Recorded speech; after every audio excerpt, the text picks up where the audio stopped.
पिंड वाले ब्रावो बेलियो सजने बाजा ईमान नाल चसके आ गया नासिया बड़ी वड्डी खबर है आज तुहाडे वास्ते चुगले और सर्दी आ गई अल्लाह दी कसम ठरी जाने ठंडी और ठंड है स्मोक नहीं दी फोग नहीं दी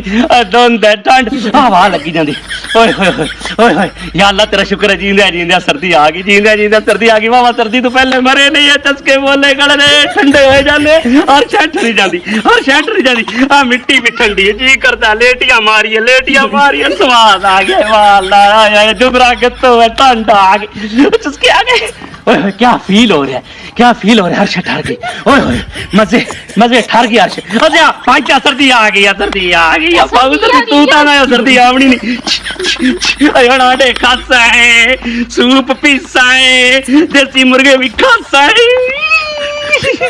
बड़ा पहले ही गर्मी ने आपां नूं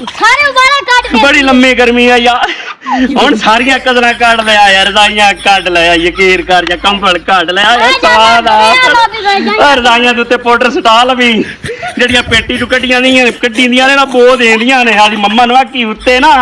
पाउडर सटा यार रजाइयां कड्डो तैयारियां करो सर्दी ओए सुभान अल्लाह हुण मच्छर जासी क्या बात है